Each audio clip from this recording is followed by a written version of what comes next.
Hari Om. Sahana Vavatu. Sahanau Bhunaktu. Sahaviryan Karavavahai. Tejasvinavaditamastu ma vidvishavahai. Om Shanti, Shanti, Shanti. Om Jaya Shri Krishna Chaitanya Prabhu Nityananda Shri Advaita Gadadara Shri Vasadi Gaura Bhakta Vrinda Hare Krishna, Krishna Krishna, Hare Hare, Hare Rama, Rama Rama, Hare Hare. Shri Prabhupada ki Jai. So today is our last time on Nectar of Devotion, and again we will make review just to remind ourselves about what we were talking the previous times.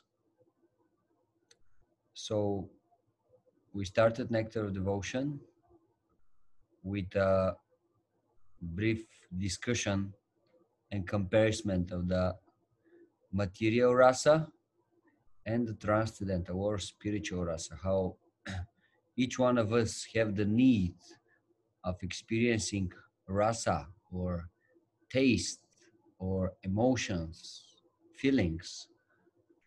But the feelings, emotions, and the taste we are getting from the mundane relationships is temporary, and it's constantly changing between sense gratification and renunciation.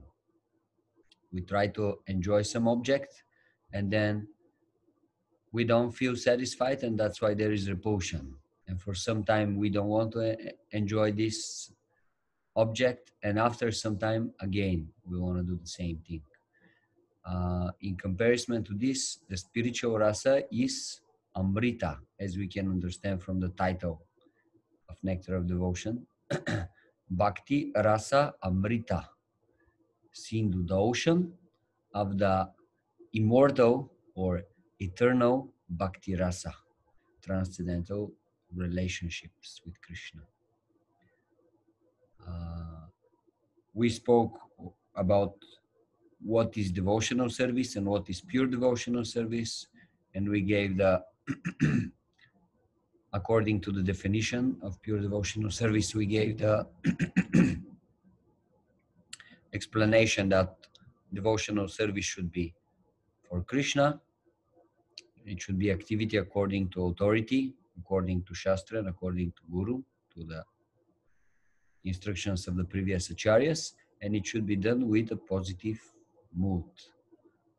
The mood to give pleasure to Krishna. And then,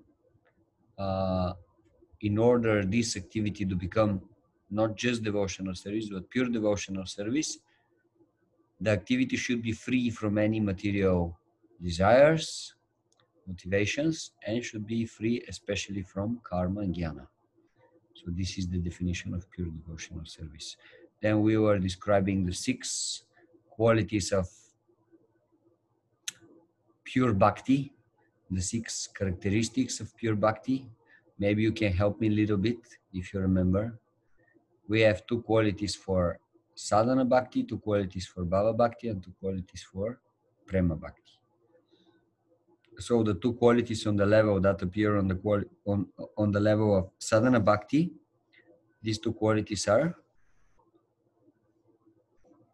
do you remember? One was klesha gni, and the second quality was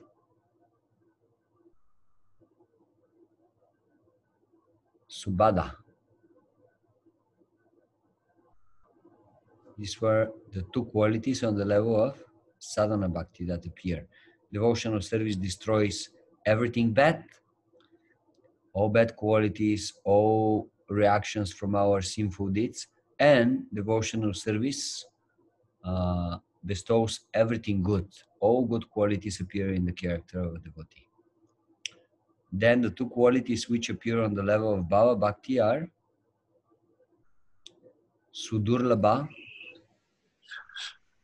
And I think Shudurlabha and Muksha. Moksha. What? Laguta? Yeah, Lagu. Moksha, Laguta, Krit. Muksha and Laguta Kriti. Means devotee feels so much happiness from Krishna consciousness that even the happiness coming from the liberation, it looks very insignificant for him. And also, this level is difficult to achieve. Sudurlabha. Difficult to achieve. And then the two qualities which appear on the level of Prema Bhakti, they are, do you remember? Sandrananda, Visheshatma, and Shri Krishna Akarshini. Devotional service on the level of Prema is so powerful that it has the power to attract even the Supreme Lord, who is totally independent, who is totally self-satisfied. But there is such a power in this devotional service that even Krishna feels attracted from it. If a devotee performs devotional service on the level of Prema, Krishna feels attracted to this devotee. And also Sandrananda Visheshatma means even more intense bliss. So intense bliss, so intense happiness, that devotee, he cannot even perceive that there is some kind of other existence, material or spiritual. So extremely intense bliss and happiness. So this was about the 6 qualities of yes, pure devotional service. And then we have we took definitions. First, we took the definition of sadhana. Definition of sadhana means we try to engage our senses in service of Krishna practically, and this engagement should focus completely our mind on Krishna and should bring us to the level of Bhava Bhakti. This is the definition of sadhana. So we are engaging in practical devotional service, and the result from this practical devotional service should be that our mind is fixed on Krishna and that we start developing bhava, spontaneous, ecstatic emotions towards Krishna.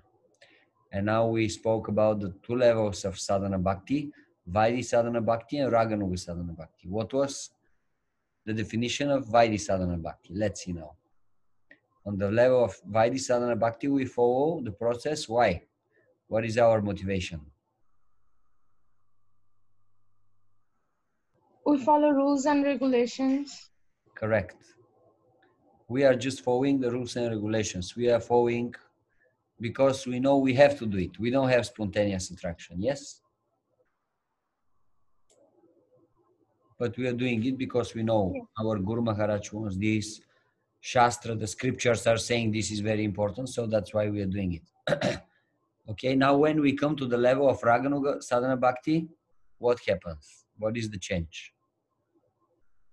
We realize and whatever we do willingly and spontaneously. That's the difference between Vaidhi Bhakti and Sadhana Bhakti. Like, yes, we have already spontaneous attraction, yes, toward the process.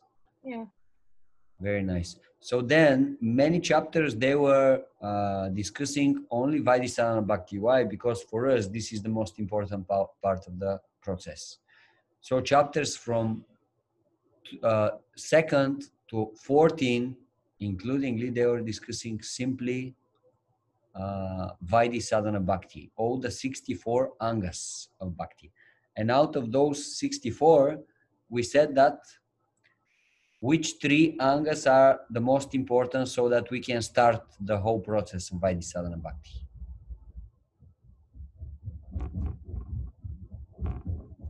You remember?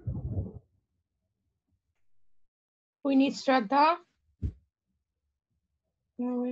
Shraddha, we need Shraddha, yes, but it was in connection. All three of them are in connection with the spiritual master.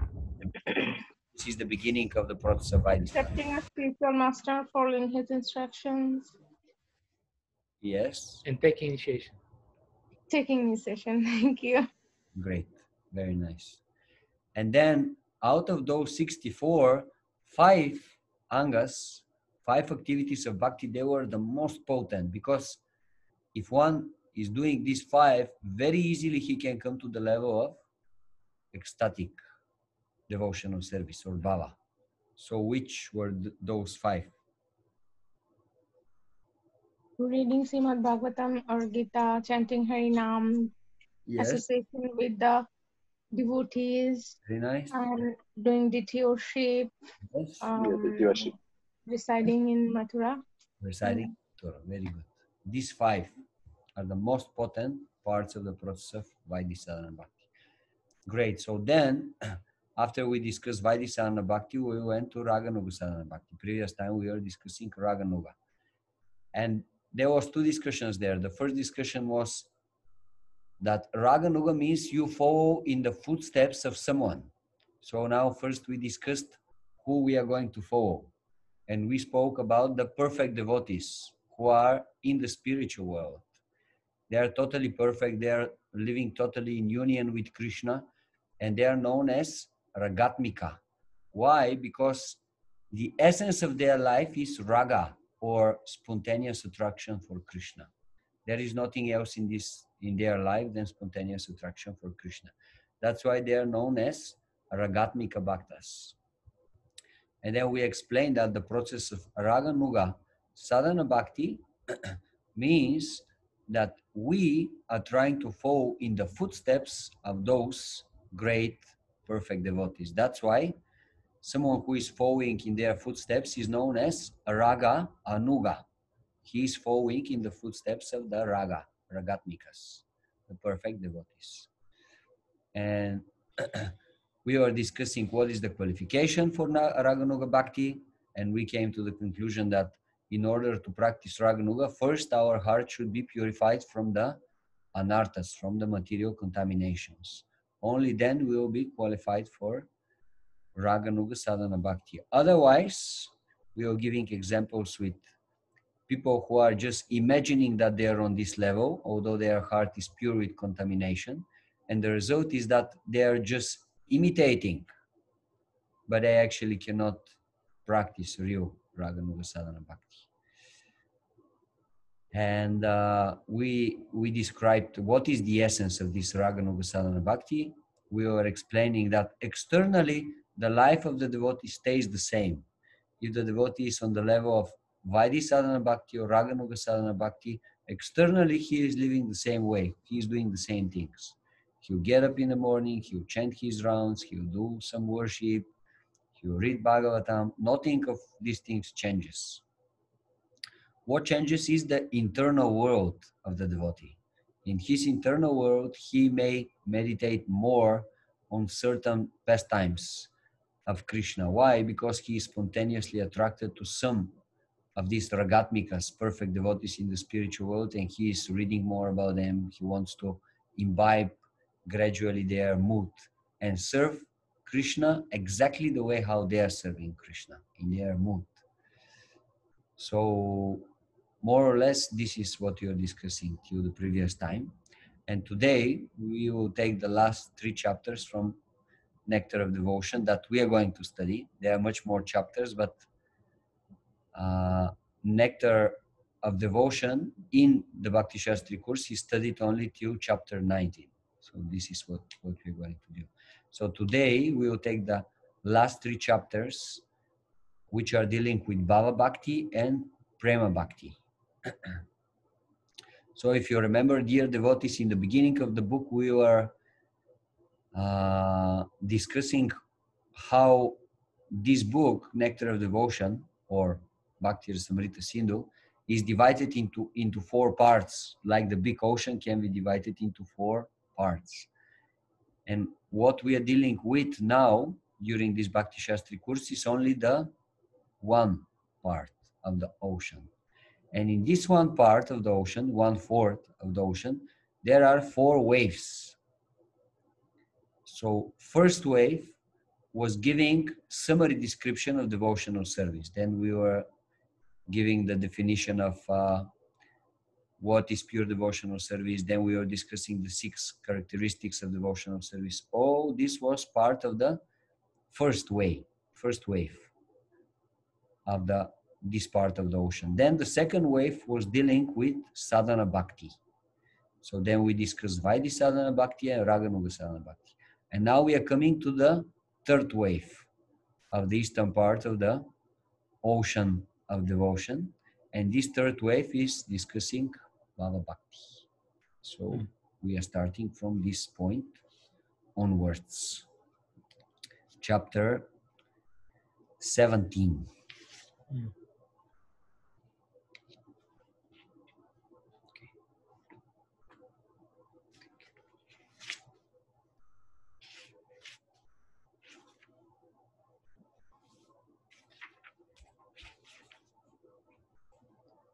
Hare Krishna. So, Tulsi Prabhu mentioned the goal of Vaidhi Bhakti is to attain Bhava.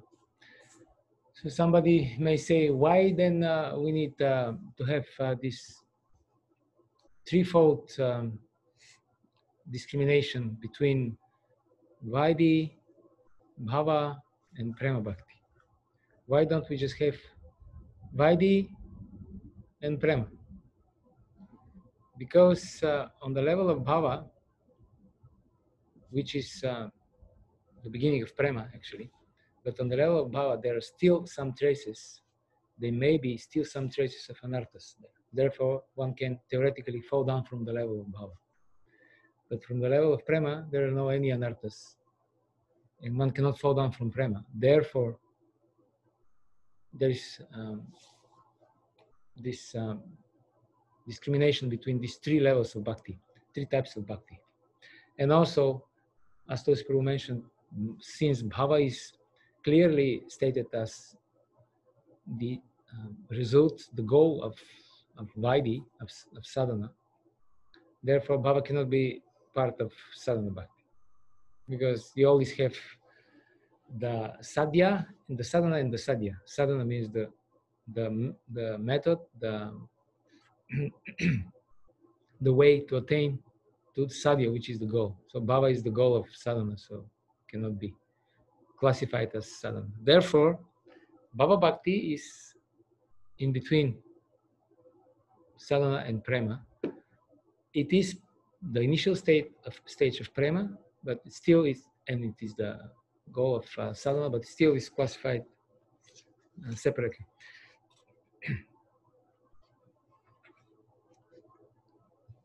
So now we're going to give the definition of Bhava Bhakti according to Rupa Goswami. When devotional service, and this is the translation, this is Srila Prabhupada's translation of this definition by Rupa Goswami, given in Chaitanya Charitamrita Madhya 23:5, 23rd chapter, verse number 5. When devotional service is situated on the transcendental platform of pure goodness, it is like a ray of sunlight of love for Krishna. At such a time, devotional service causes the heart to be softened by various tastes, and one is then situated in bhava, or emotion. So then we have, again, like we discussed the same in our discussion on the definition of Uttama Bhakti, if you remember. There are 2 types of characteristics. You remember? When we define Uttama Bhakti, maybe Tulsi will just review this today. But we spoke that there are 2 types of characteristics of Uttama Bhakti. Do you remember what type? What were the 2 types? Can somebody say?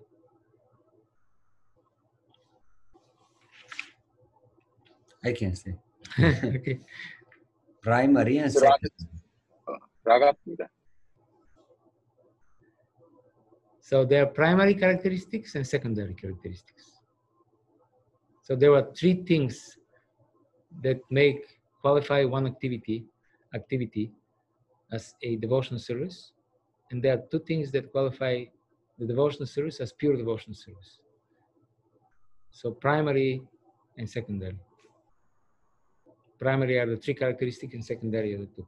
All right, so in this case, when we define Bhava Bhakti, the primary characteristics of Bhava is Shuddha Sattva Visheshatma. It is the stage where Shuddha Sattva enters the devotee's heart.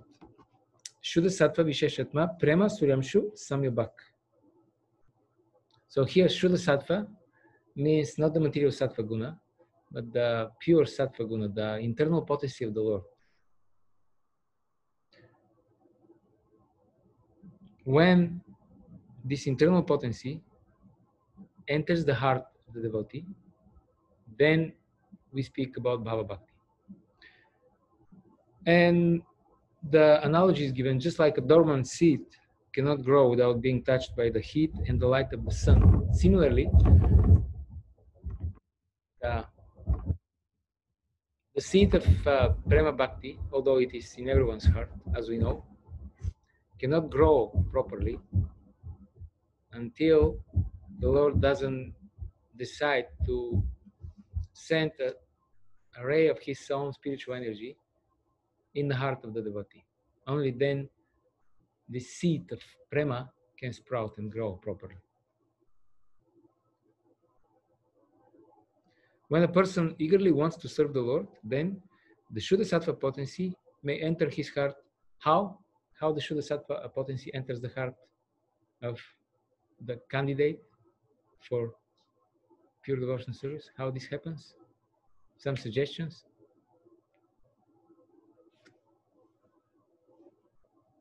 Does it happen directly or? What was the way to start the process of bhakti? We had discussions on this point. What is the only way to get bhakti? Like we were saying that bhakti cannot come from any material source. It should come only from?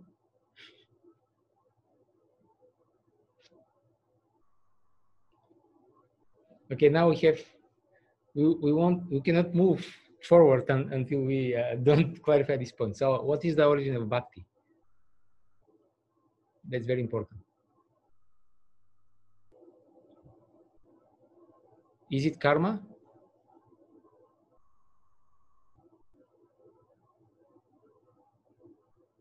Or jnana? Is it when we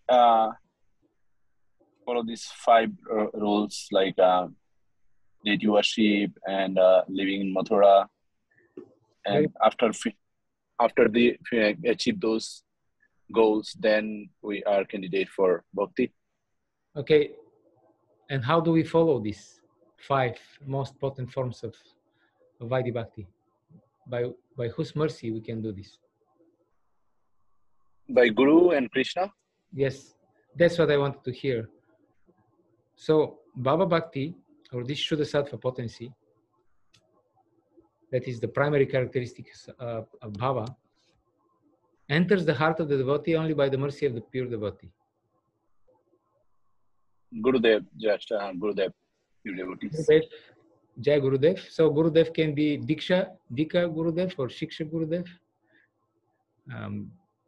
But in somehow or other, we have to attain this mercy. So when this Shuddha Sattva energy touches the heart, then Prema begins to sprout.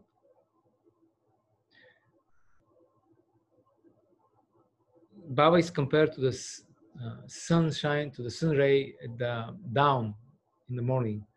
You don't see the sun, but it's already light. You can see yourself, you can see the surroundings. So this is the level of Bhava.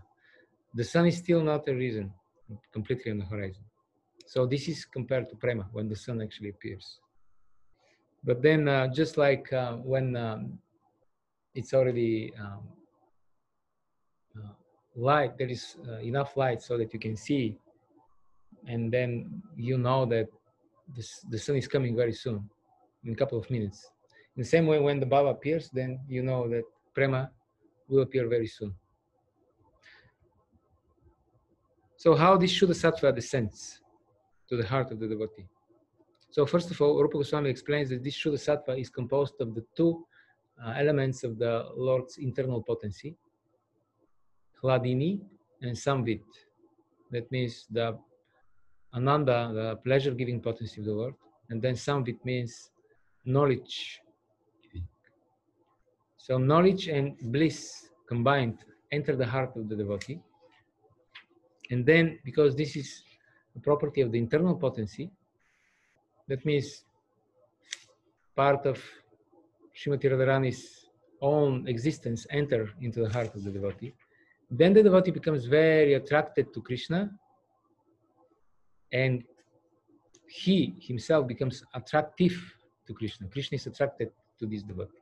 Otherwise, if we are not blessed by this internal potency, neither we can be attracted to Krishna, nor we are very attractive to him. Of course, we are attractive because we are parts and parcels of Krishna, and he loves us, and he's very merciful, etc. But we are not so, we don't display this special love for him that will attract him, especially.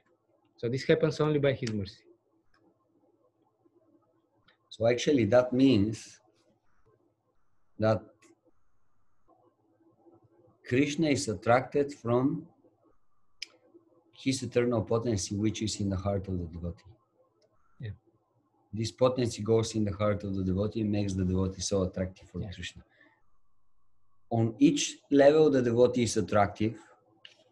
Even on the level of sadhana bhakti devotee is attractive. On the level of bhava bhakti devotee is attractive. On the level of prema bhakti devotee is attractive. But on the level of bhava and prema, because the spiritual energy is in the heart of the devotee, that's why he becomes extremely attractive.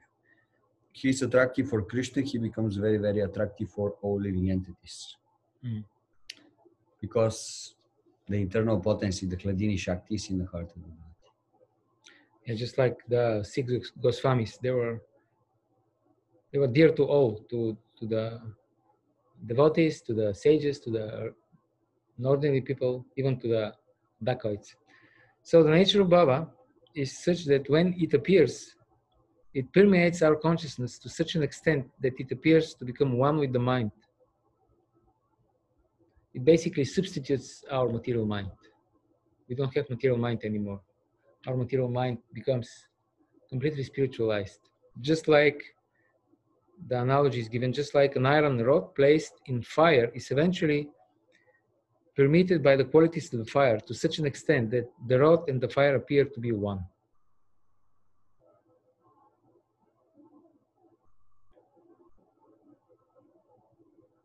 So this stage of appreciation, Srila Prabhupada writes, because Baba is relishable by nature, and it causes one to taste and realize the Lord's sweet pastimes. So Srila Prabhupada states, this stage of appreciation becomes the cause of future exchanges of loving affairs with the Lord, because now the devotee finally is qualified to directly associate with the Lord. Before this stage, we are not qualified. Therefore, the Lord doesn't appear personally. Of course, he appears in his forms as Srimad Bhagavatam's deity, as the holy name, but not in this way that we can actually experience him and personally talk to him and touch him and etc. Because we're not qualified. All right, so this is the primary characteristic of Baba Bhakti. Maybe we can just read the beginning of chapter 17 from Nectar of Devotion, the first paragraph.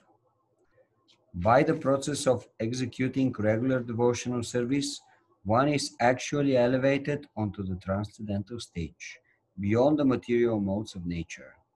At that time, one's heart becomes illuminated like the sun. The sun is far above the planetary systems, and there is no possibility of its being covered by any kinds of clouds. Similarly, when a devotee is purified like the sun from his pure heart, there is diffusion of ecstatic love, which is more glorious than the sunshine. Only at that time is the attachment to Krishna perfect. Spontaneously, the devotee becomes eager to serve the Lord in his ecstatic love. At this stage, the devotee is on the platform of Uttamadhikari, perfect devotion. Such a devotee has no agitation for material affections and is interested only in the service of Radha and Krishna.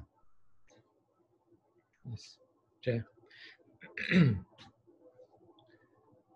So in Bhagavad Gita, when Krishna explains Brahma Bhuta Prasanatma Nashachatina Kangshatin Samak Sarveshu Bhuteshu Mad Bhaktim Lavate Param, this is the stage of Bhava. Can be taken as such because it's not just liberation, mukti, because for the devotee, mukti doesn't have some special value. Mukti means this is liberated stage, it's just the natural state of the soul. We are already liberated eternally. But when we, on our liberated stage, then we start to serve Krishna purely, then this is something of substance, something really valuable, and this is Bhava. Okay, so this was the primary characteristic. So what is the primary characteristic of Bhava Bhakti? Can somebody say?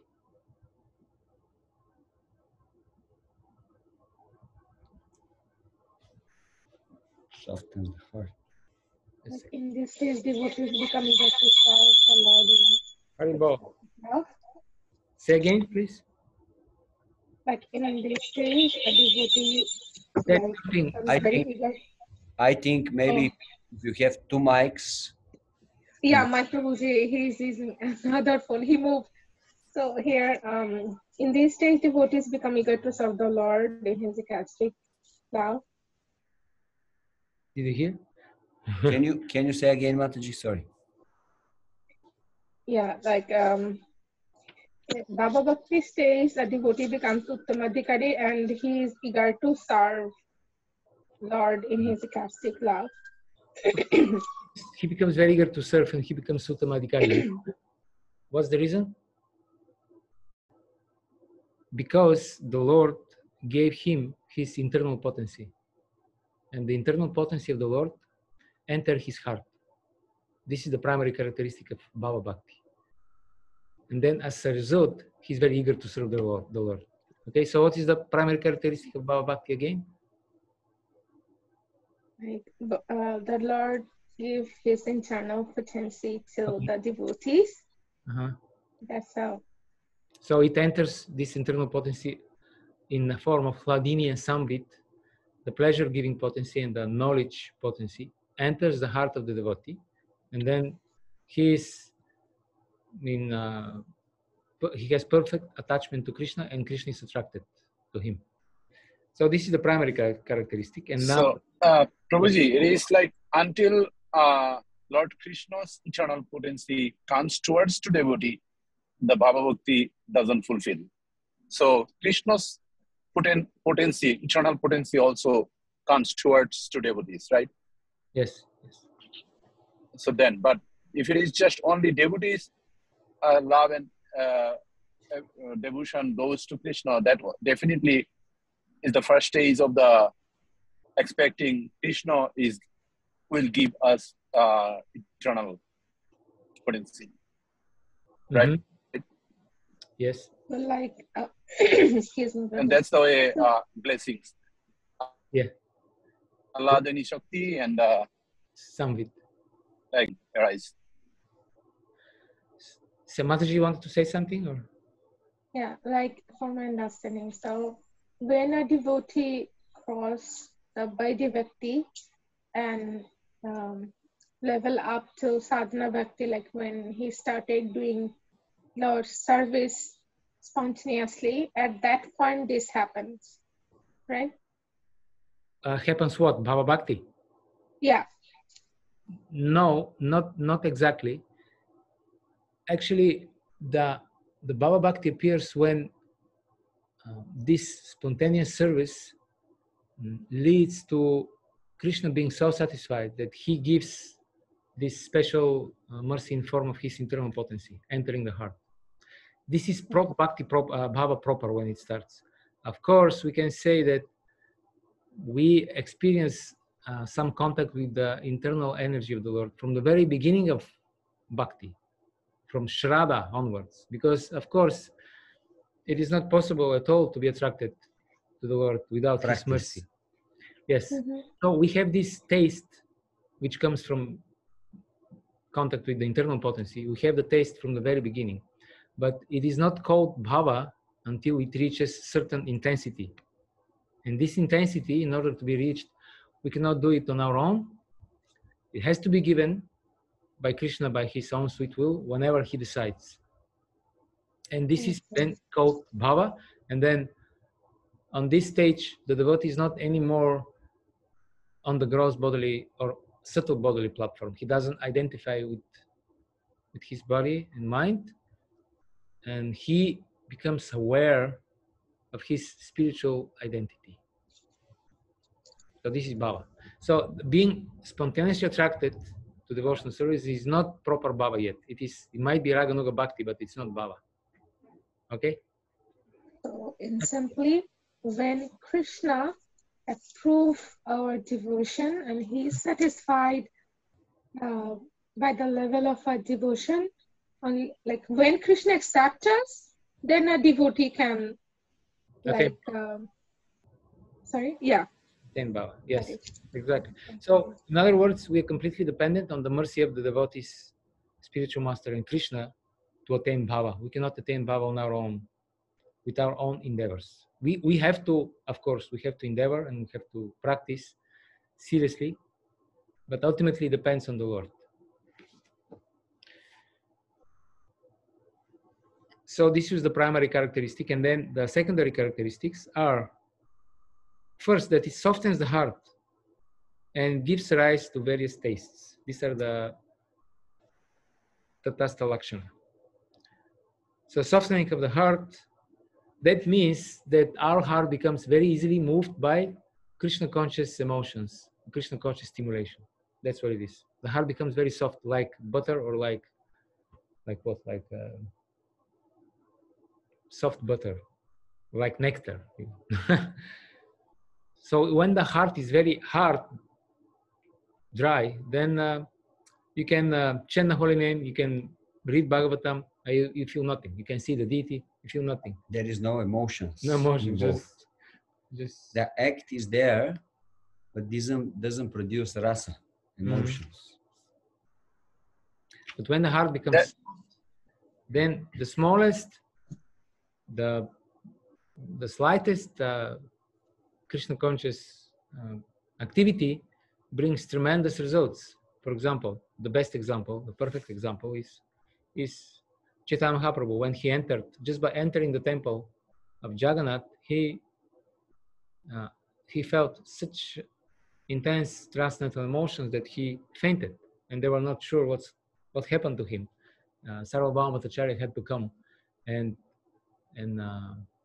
study his symptoms, and then he concluded that these are transcendental ecstasies. Or many other cases. Mahaprabhu just saw this Chatak Parvak sand dune and he thought this is Govardhan.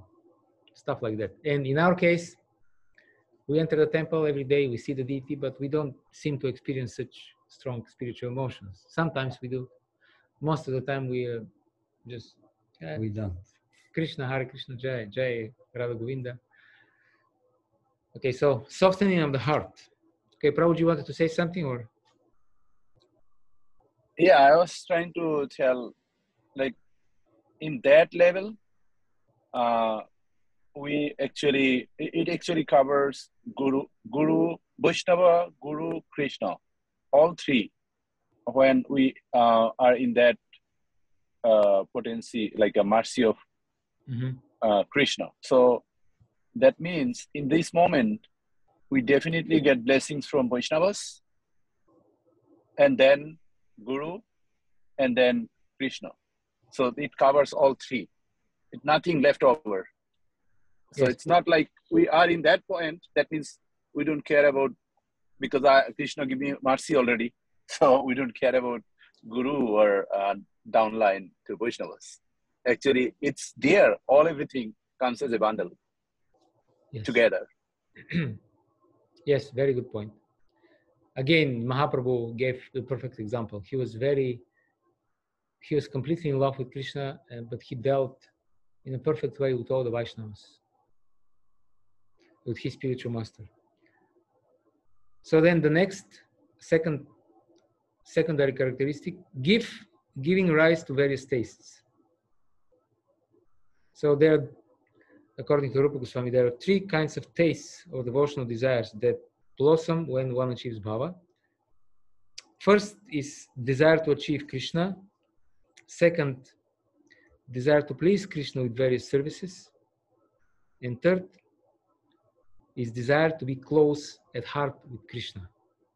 So to attain Krishna, Sambandha, to please Krishna with different services, Abhideya, and at the end, as a result of being with Krishna and pleasing him with different services, to attain, it's called Sauhrada Abhilash, desire to be very intimately connected with Krishna in your heart. That's Prayojana. So this is secondary characteristic of bhava. So let's repeat one more. Repeat, please.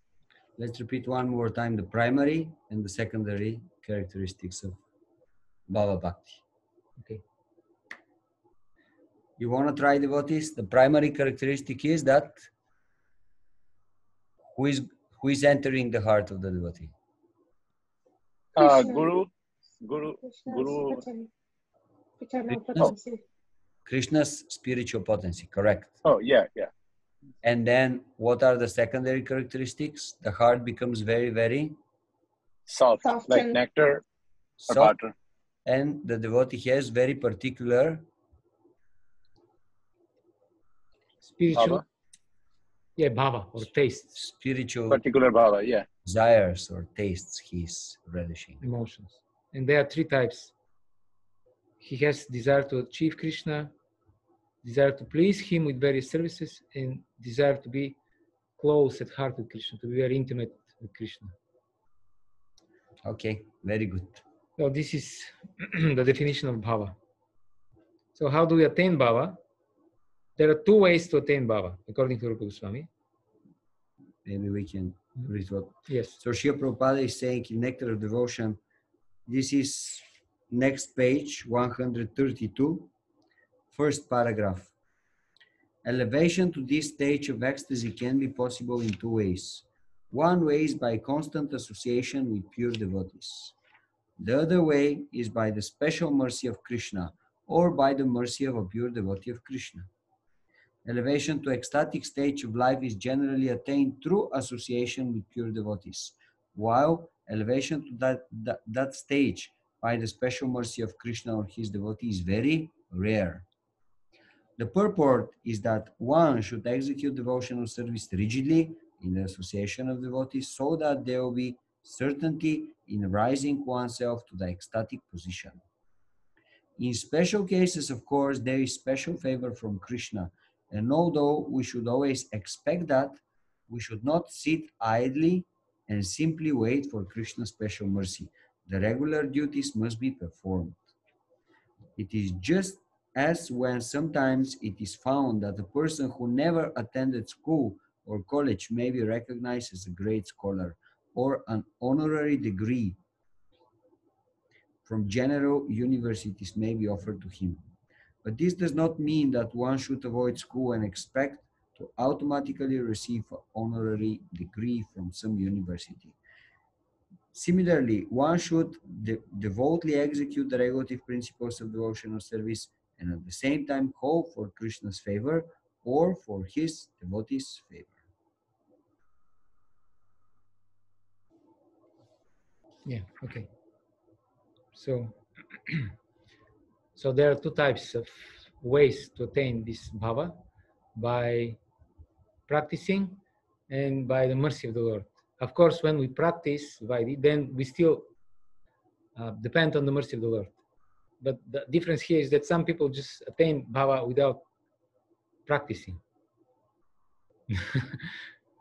And some people attain bhava by practicing, and then Krishna gives them mercy. Okay, so this is the difference. It's all both of them, both ways to attain bhava is by the mercy of the Lord. But some attain it without endeavor, and some attain it with After Indra. after Indra. Okay. So why some attain it in this way and others in that way? Krishna knows. But the point here was that Srila Prabhupada was explaining that we cannot depend that we'll get the special mercy of Krishna, and that's why not do anything. Rather, Srila Prabhupada was saying we should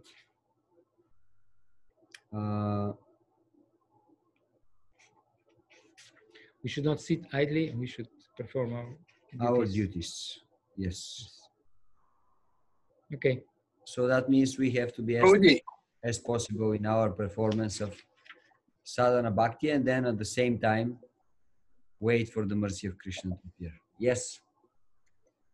So you said it happens also automatically, Krishna's mercy. Is it happens? Is it because of like our previous life? Maybe some person so elevated, he just came in this life just to maybe one life was left, so he just finished, but he is already in elevated position. Yeah. And he, without doing all the service, like regulatory principles and everything, but they got the mercy. Yes, like, this could be the case. Like Bharat Maharaj. Yes, this when he came back later on. Yes. Later on, after deer, and then he stopped talking with anybody. Yeah. And like from the physically, maybe it was not visible. He was doing all the services on the regulatory principles because he didn't talk even with anybody. Mm-hmm. So that type of things we can say automatically, but actually it's achieved from the last lives, right? Okay. This could be the case, but could not be the case. Krishna can decide to give bhava to somebody who never practiced in this life or in previous lives. How about this? That needs tremendous amount of mercy from Krishna. Tremendous. I can use the word tremendous, and yeah. That's why you cannot decide who is going to get the blessings. Yes. And somebody may be doing the madness, but he get the best blessings. Like one person asking while one priest is going to Krishna, like Lord, it's in some different religion. I heard that talks. Hey, you're going to meet with like God, so ask when I'm going to go to spiritual, like his place. And he's just doing some mundane works, which is like madness. And the person who was like really worship whole life, he was also saying. Then when he returned back, he said, that person who is mad, he's going to go first. Because he actually doing something he always have in mind, but it's not any regulatory principles. So that type of things happen, but it is very rare. Yes, it is rare, and therefore we shouldn't count on it. We should perform our devotional service and pray for Krishna's mercy and for the devotee's mercy. So then, how this mercy is given? How once one attains bhava? By there are three types: vachika, by verbal blessing. Prabhupada quotes the example in the Naradiya Purana, illustrates the devotee achieving mercy by a verbal blessing. Krishna blessed Narada to achieve bhava bhakti. O best of the Brahmanas, Narada, I wish that you may develop unalloyed devotional service to me, which is full of transcendental bliss and all auspiciousness. So this is how it is attained. Krishna just blesses you by saying, I wish that you attain bhava bhakti. Or darshana dana, blessing by personal appearance. When the inhabitants of the Jangala province saw the personality of Godhead, Krishna, they were so stricken with feeling that they could not withdraw their glance from him. So that's another example. Just by seeing the Lord, you attain bhava. Or by heartfelt blessings, the third way. Do you find it? Third one is? Okay. Shuka Samhita illustrates heartfelt blessings from Krishna. While still within the womb of his mother, Shukadeva Goswami achieved bhava. Since he had not yet come out of the womb to see or hear the Lord, one can surmise that he attained this perfection by the Lord's heartfelt blessings. So then just the Lord feels something in his heart and it becomes reality. He wants someone Is to this is it happen also for the Parikshit Maharaj because he was saved by Krishna at his mother's home? It doesn't say explicitly here, but we can conclude that it happened with Parikshit Maharaj also. Of course, he is eternal associate with the Lord, so he already had bhava and prema. But the pastime is like this, that he saw the Lord first time in this existence. So, okay, so then there are also two ways to attain bhava. Bhava can be attained through Vaidhi sadhana or through Raganuga sadhana. We won't talk more about this. There are just two ways to attain. You can read more about this in the Nectar of Devotion. Maybe we can just mention that the difference is that if you achieve bhava through Vaidhi sadhana, later this will qualify the devotee to go to the Vaikuntha planets. And if his bhava is achieved through Raganuga sadhana, later this will qualify the devotee to get pure prema and he'll go to Goloka Vrindavan, the planet of Krishna. A little later we are going to discuss this again in the next chapters. Then symptoms of bhava. This is chapter 18. This chapter is called Character of Ecstatic Love. So what are the symptoms of bhava? We know that there are these Ashta Sattvika, 8 symptoms of bhava bhakti, which appear spontaneously in the body of the bhava bhakta without ecstatic symptoms. They just appear spontaneously and they are not connected even with the intelligence. It's not that he or she decides that I'm going to do this now. I'm going to cry, or now I have to roll on the ground, or I have to become stunned now, or the hairs of my body should stand. Or he doesn't decide this, it just happens to him. And it happens because of transcendental emotions, bhava. So, Prabhuji, then one question. Yes. Sometimes we are materially so puzzled. Automatically, when we go in front of Lord Krishna in temples, automatically our tears come out. We can stop the tears. I know there are 4 types of devotees goes to Krishna, Artha, Artharthi, Jigashu. So it is one is kind of Artha. So is it a bhava also? Could be bhava, could be initial stage of bhava, could be what is called pratibimba, could be chaya. These are different things. They are not bhava, but they are reflections or shadow of bhava. We will discuss this, but could be also the real thing. There are different stages, different intensity of manifestation of these Ashta Sattvika siddhis. But same thing, not same thing. It is different bhava, definitely. Mother Kunti, she was expecting Krishna give more miseries, the way she always can remember Krishna and Krishna can be in front of with her all the time. So we also in materially a lot of times we get, it's not definitely Mother Kunti, but we have that type of situation comes and we just pray to Krishna, just give me mercy, or we cry, we try to do some kind of, because we know he's the only destination to go.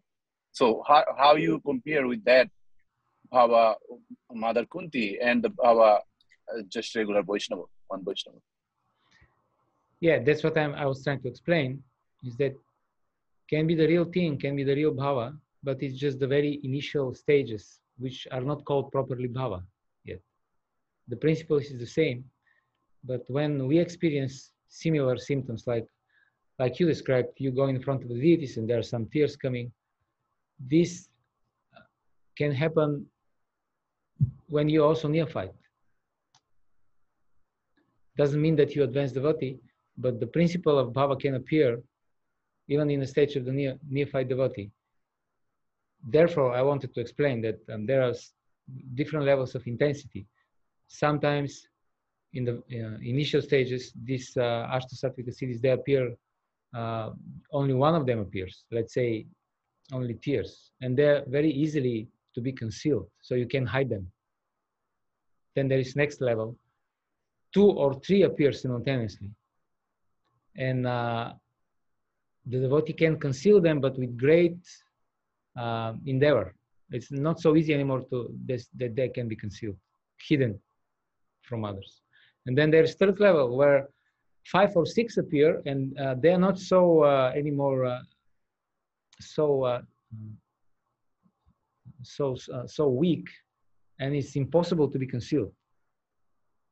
And then there is even higher level where all of them appear, and there is higher level when all of them appear in such an intensity that this is only shown by Mahaprabhu.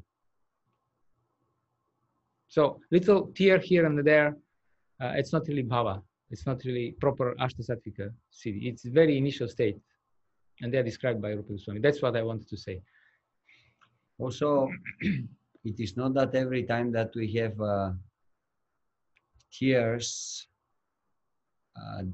these tears are from bhava. Tears can be from many things. Like Prabhu, the example that you gave, that sometimes we are in a very difficult situation, and with the tears in our eyes, we say, Krishna, help me. Well, generally, this is not bhava, in the sense that bhava means we have extreme spiritual emotions, and because of these spiritual emotions, these external symptoms appear. Whereas in this case, we have extreme material sufferings, and because of these extreme material sufferings, emotions appear, but these are not emotions, they are not spiritual, they are not connected with Krishna. And because of that, so, some symptoms of you appear, like tears or whatever.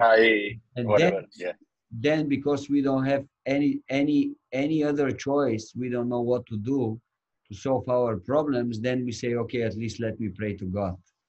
But we are already crying before that, and it's not because of God, but it's rather because of our extremely difficult and problematic material situation. So that's a little bit of difference. Yeah, that makes sense. Yes, right. Yeah, Hare Krishna Babaji. When we see like many pictures with the Mahaprabhu, Gauranga Mahaprabhu, and the Nityananda Prabhu, they are ecstatic doing the kirtan, and they are full of tears. So those are the real Baba. I mean, This is the real Baba. Correct. those are the real Baba. So basically, real Baba appears as we were speaking about Raga Nuga, that first we have to be free from material anarthas. Baba also appears after that. So we have to be after the level of anarthas. Then the real Baba, the spiritual emotions, can appear. Otherwise, when we are still contaminated, we may experience many, many emotions, but rather they are emotions coming from our material situation. That's little bit different. Like, for example, I don't know, someone may get married, and because of that, he experienced extreme material happiness. And of course, because he is a pious person, he go to the temple to take darshan with the Lord, and he's crying. But his happiness is not coming from that he's seeing the form of the Lord. His happiness is coming that he's getting a very good material situation. So in this case, he's experiencing emotions, but these emotions are not spiritual. So we should try to differentiate between material emotions and spiritual emotions. This is important. Then we won't be confused when one stage is bhava and when one stage is non-bhava. Yes, so in this case, when we have some suffering, then we usually pray to the Lord, please remove the suffering, because we identify with the material body, right? But the person on the level of bhava, he doesn't experience these sufferings. in the way that the conditioned soul experiences them. So he doesn't pray that I may please relieve me from this suffering, because his consciousness is He knows he's not this body. he knows he's not this body, and his consciousness is not in the body anymore. It is One thing, Hare Krishna. One thing, like when Krishna promised like gopis, he'll be back in Vrindavan, but he never came back. Long time, such a long time. So in a separation mode, all the gopis were crying all the time. So what type of bhava is that? The highest. The highest bhava. Yes. Because you see, in their case, all their emotions are connected directly with Krishna. Okay. These are the perfect devotees. Everything, all their life, all their emotions, everything is connected with Krishna. But in our case, it's not always like that. Yeah. Like one day we can experience strong emotions because we are in the temple and there is a huge kirtan with 500 devotees. And because of that, yes, we are experiencing some spiritual emotions. And next day we are at home and there is a big quarrel and then we again experiencing emotions. But these are not emotions of Baba. We are not crying because of ecstasy of Krishna. We are crying for some other reason. Correct? Right. So that's why. There is a difference between material emotions and spiritual emotions. Yes, somebody may say, but why are they crying for Krishna? That the gopis, he left. Why did he leave? Krishna left because he's supreme enjoyer. He wants to enjoy somewhere else with different devotees. So why are they crying? That sounds like selfish. Okay, so they say, Krishna, your happiness is our happiness. So then Krishna wants to be happy somewhere else. So why are you crying? So the answer is that the gopis, they know very well, perfectly well, that Krishna actually cannot be happy outside of Vrindavan, fully happy. Because they are his most confidential and most intimate devotees, the Vrajavasis. So they know the moment he steps out. Well, one thing is that Krishna never leaves Vrindavan, we know this. But for the Lila, he has to leave. So the gopis know that they cannot be happy, Krishna cannot be happy without him. Therefore, they're crying because they experience Krishna's turmoil, Krishna's agony of separation. And when we read Brihad Bhagavatamrita, we see that Krishna actually suffers. It's spiritual suffering, of course, it's not material, it's actually another form of bliss. But he also feels the pain of separation. So, there are these 8 symptoms of ecstatic love, the external symptoms. And the problem with them is that although they're completely bona fide, they're scientific symptoms, the problem with them is that they could be imitated, at least some of them. So if there for are... some reason. Yeah, people want to get some cheap adoration from the innocent public and they imitate with their very much advanced in Krishna consciousness. And like we mentioned, Sarvabhauma Bhattacharya and other devotees, they're very expert in discriminating whether it is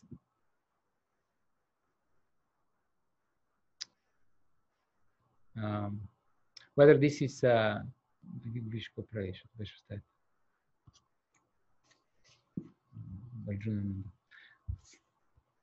so one thing is that you have this very intelligent advanced devotees like Sarvabhauma Bhattacharya. They can discriminate between real sattvika bhavas or imitative sattvika bhavas. This one thing, but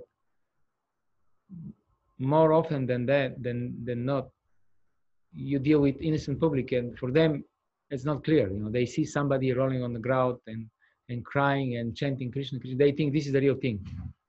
So many of these sinful people, they bewilder the innocent public. Therefore, in order to save us from this calamity, the Acharyas, Rupa Goswami, he gives 9 reliable symptoms that they cannot be imitated, or at least they cannot be imitated for very long. So,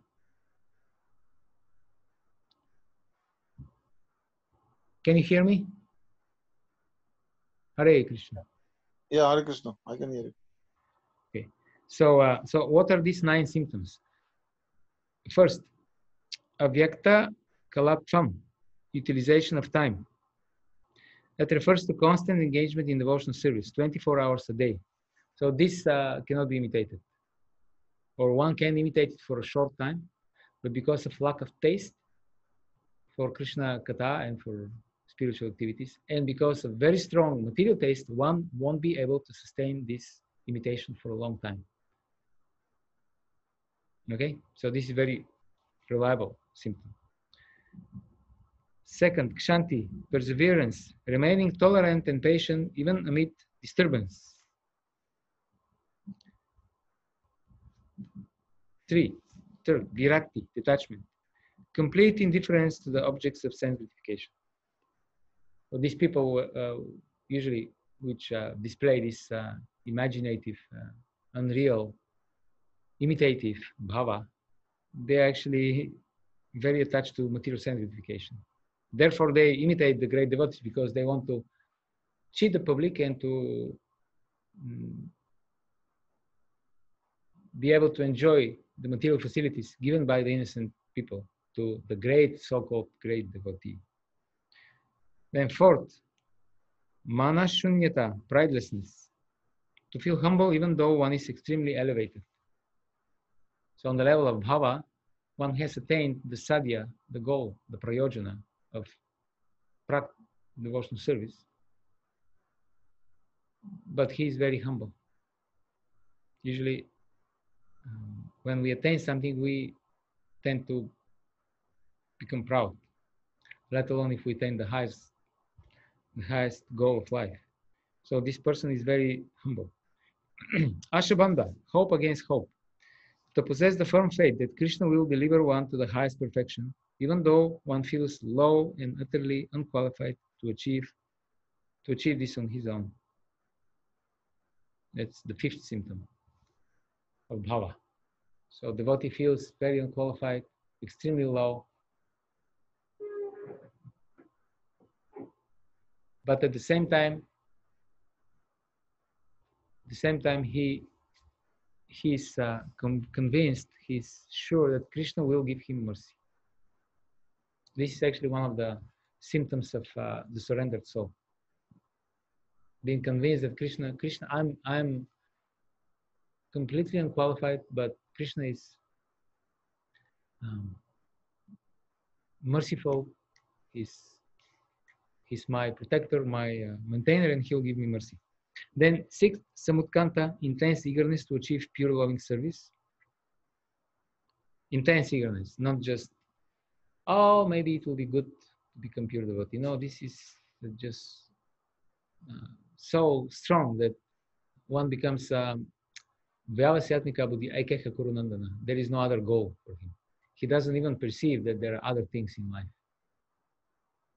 Nama Gane Sadaruchi, constant attraction to chanting Hare Krishna.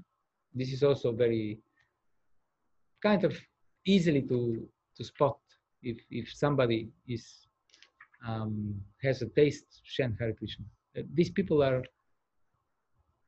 it's easy to see whether, I mean, not so easy, I guess, but with little bit practice, it's not so difficult actually to discriminate. In our case, often it's easy to see that we don't have taste for chanting Hare Krishna because we are just kind of in a hurry to finish our vow, our quota of 16 rounds. But in those devotees, they finish their 16 rounds and that's not enough for them. They want to chant more and more and more. And when they have some free time, they immediately start chanting. They don't waste their time. So, asakti stat guna khyane, addiction of glorifying Krishna's qualities. That's the 8th one. Devotee takes greatest pleasure in describing Krishna's pastimes to others.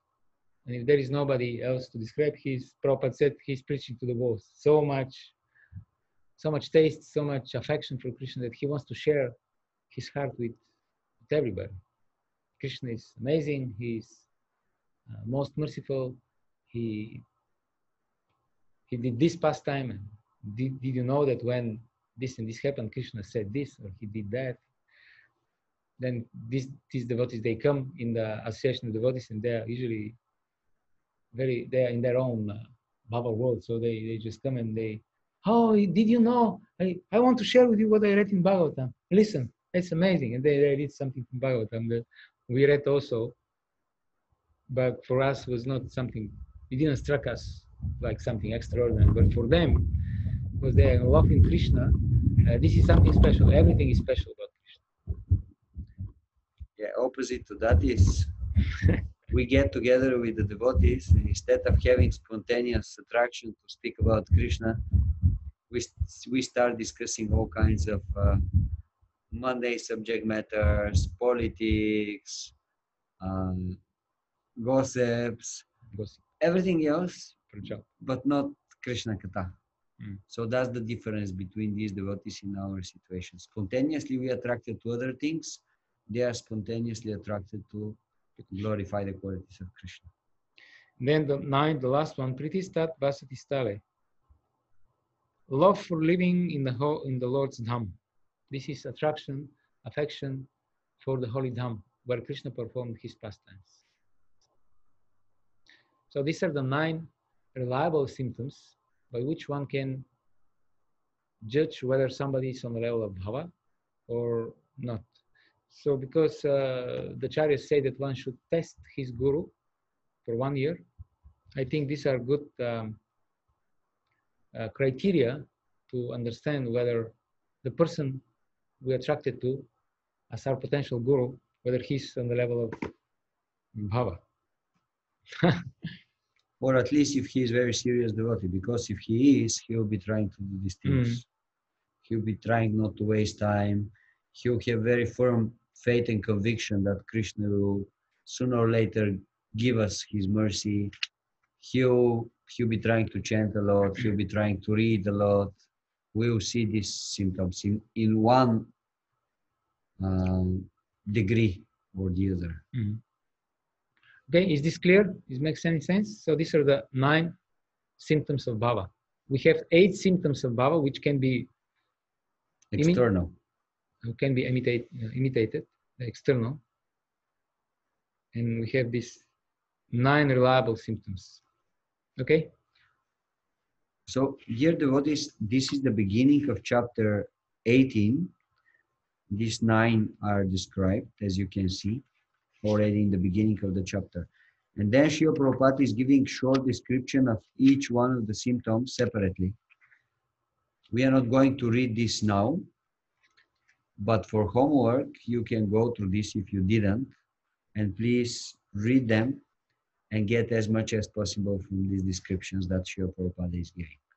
But again, the idea is that what Pandava Prabhu was explaining, that these are the reliable symptoms that we can see that someone is on the level of bhava. And then sometimes non-devotees may seem to exhibit signs of ecstasy. This is the situation when these external or internal symptoms are exhibited by non-devotees. So then what to think? It's confusing. What do you make out of it? So Rupa Goswami explains. This is simply an external display of mundane emotion. Genuine ecstatic symptoms are the private domain of advanced devotees with strong and exclusive attachment for Krishna. So in other words, it's not the real thing. Even for the regular devotees like us, to attain Bhava Bhakti is rare. So it is practically impossible for non-devotees. So when we see sometimes that non-devotees display bhava symptoms, that's not the real thing. But although it's not the real thing, then still the acharyas, they still classify. So what is it? If it's not the real thing, what is it actually? So there are 2 cases. First is called reflective attachment or reflective bhava. It's called pratibimba ratyabhas. So what that means, somebody performs devotional service, but he has ulterior motive. So he wants to attain some material happiness or liberation. So it's always karma or jnana. So we remember the definition of Uttama Bhakti is just the opposite. No ulterior motives. Karma, jnana, adi, anavritam. Should be freed from material desires. So that means these people, they don't practice Uttama Bhakti. Their motive is corrupted. But usually when they are motivated by material desires, their practice is quite intense because they have strong material attachment, right? So they have some faith that by performing this bhakti, I will attain my material desires. So they may be actually very determined. They may follow very strict sadhana, for example.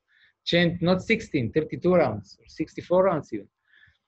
But the motivation is not to please Krishna. Motivation is because they'll get some material reward after that. Yes, they want to exchange their Krishna karma for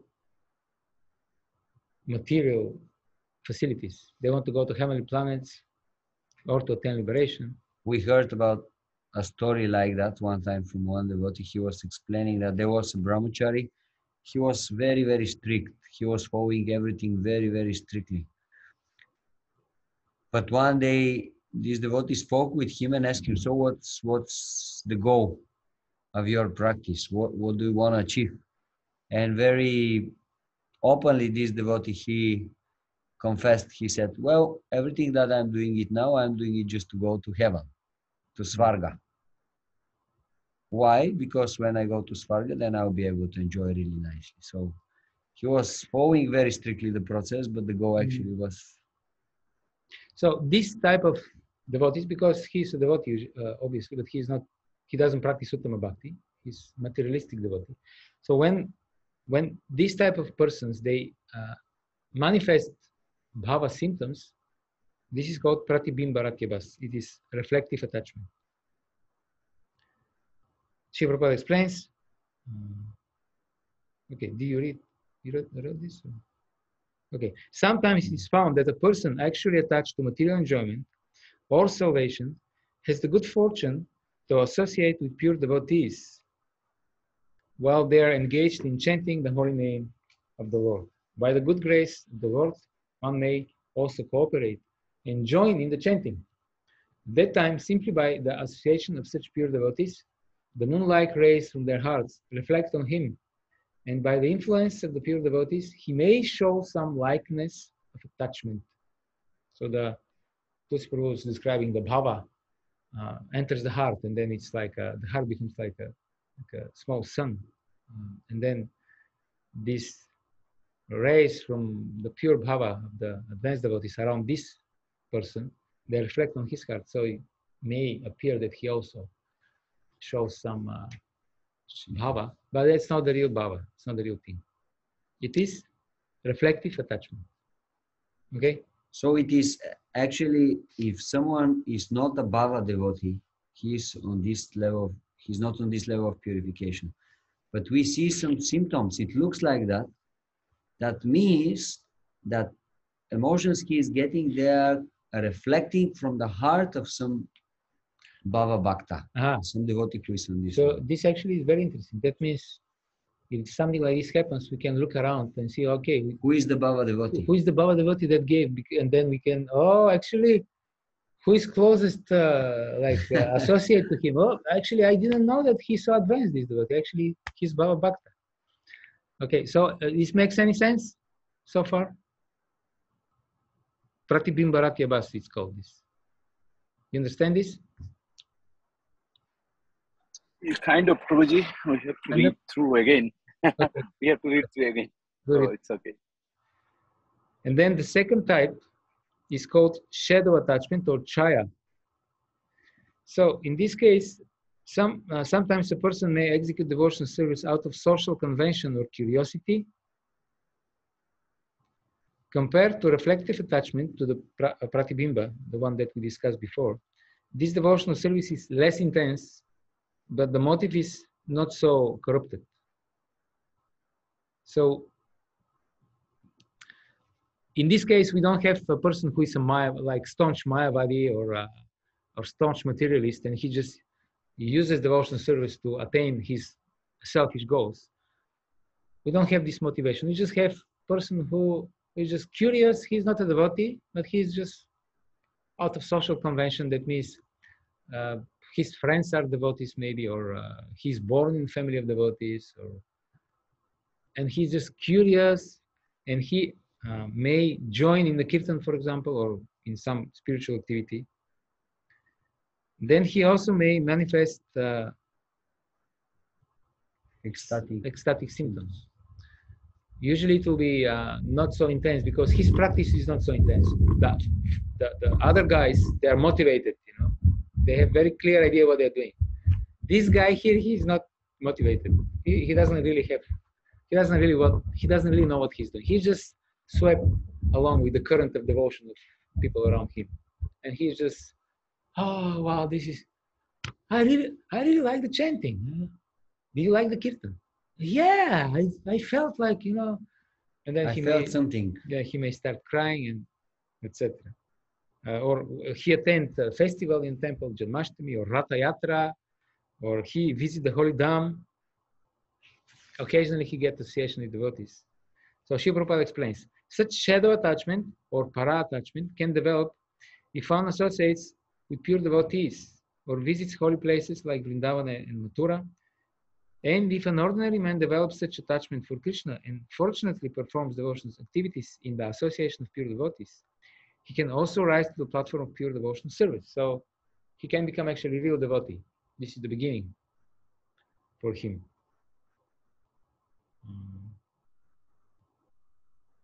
Okay, so both of these, shadow attachment and reflective attachment, both of them can be transformed into the real bhava by the mercy of the devotees. The Mayavadi or the materialist, he can have change of heart. He can decide that why I'm so foolish and I want to attain these temporary material results. I want to actually go for the real thing, for the pure devotional service. He may, by the mercy of the devotees, change his motivation.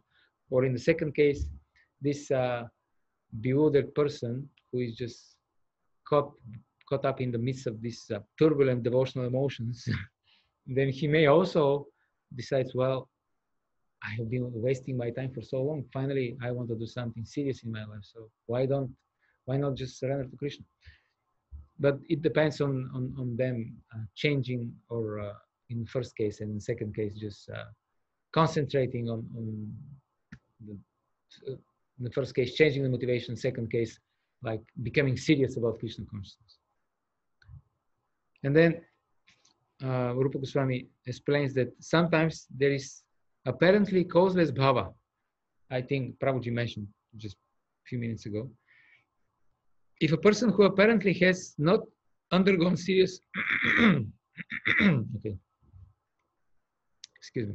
If it is seen that a person has developed a high standard of devotion without having undergone even the regulative principles, it is to be understood that his status of devotional service was achieved in a former life.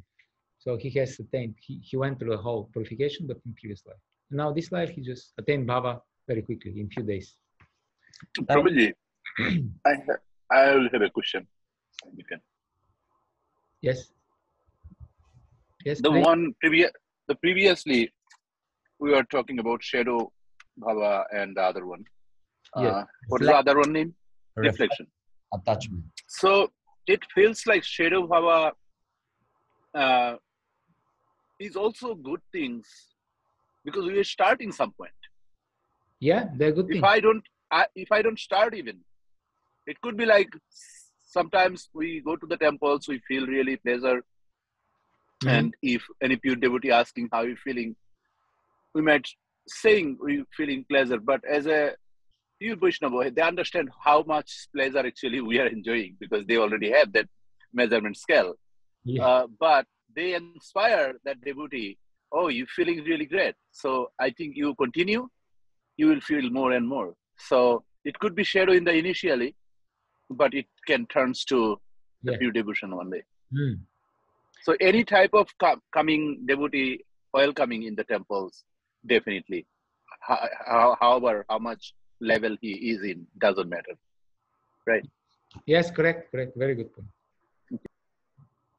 This is the way to advance in devotional service by association with advanced devotees. Then we should change our attitude. We should become more serious, and unless we commit offenses and apparatus, it will grow. This attachment to Krishna will grow. So there is one more important point. attitude towards faults in devotees. Yes. Yeah, you want to say something? Yeah, that Srila Prabhupada, Srila Rupa Goswami, they are explaining that in the same way as the bhava is coming by the mercy of the devotees in the association of the devotees, so that means our advancement in spiritual life is coming in this way. In the same way, if we have a negative attitude towards the devotees, there is the opposite result. Means our spiritual emotions will gradually diminish and they'll disappear. And we won't feel any emotions, happiness, and any tastes, for our spiritual life. So this is the result from the association of the devotees, is that gradually we will experiencing more and more and more these spiritual emotions, ecstatic emotions, and the result from having a bad attitude towards the devotees is the opposite, that gradually our spiritual emotions will diminish, our spiritual taste will diminish. Srila Prabhupada is saying this on the page 141, first paragraph. Srila Prabhupada is saying, as attachment can be invoked by the association of pure devotees, so attachment can also be extinguished by offenses committed at the lotus feet of pure devotees. To be more clear, by the association of pure devotees, attachment for Krishna can be aroused. But if one commits offenses at the lotus feet of a devotee, one's shadow attachment or para attachment can be extinguished. This extinguishing is like a waning of the full moon, which gradually decreases and at the last becomes dark. One should therefore be very careful while associating with pure devotees to guard against committing an offense at their lotus feet. Transcendental attachment, either shadow or para, can be nullified by different degrees of offenses at the lotus feet of pure devotees. If the offense is very serious, then one's attachment becomes almost null. And if the offense is not very serious, one's attachment can become second class or third class. So again, we have to be very careful in the association of devotees. We have to try not to do any offenses towards devotees, small or big, doesn't matter. It's very important so that we can really relish and enjoy in our spiritual life. And then Pandava wanted to add one more thing we have in this section. Yeah, attitude towards faults in the devotees. Srila Prabhupada states, the example is given that on the full moon, there are some spots which may appear to be pockmarks. Still, the illumination spread by the full moon cannot be checked. Similarly, a little fault in the midst of volumes of devotional service is not at all to be counted as a fault. So it's connected with what you just said. Because on the level of bhava, there could be still some traces of anarthas from apparatus left. So on this level,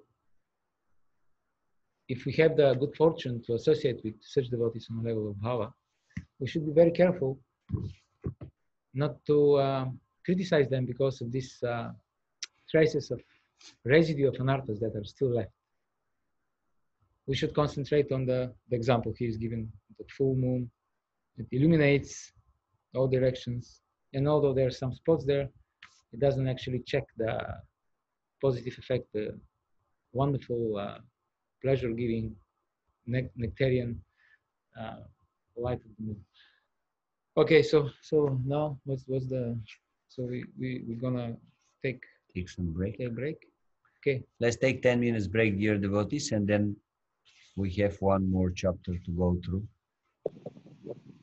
Hare Krishna. Shri Prabhupada ki Jai. jai. Hare Krishna.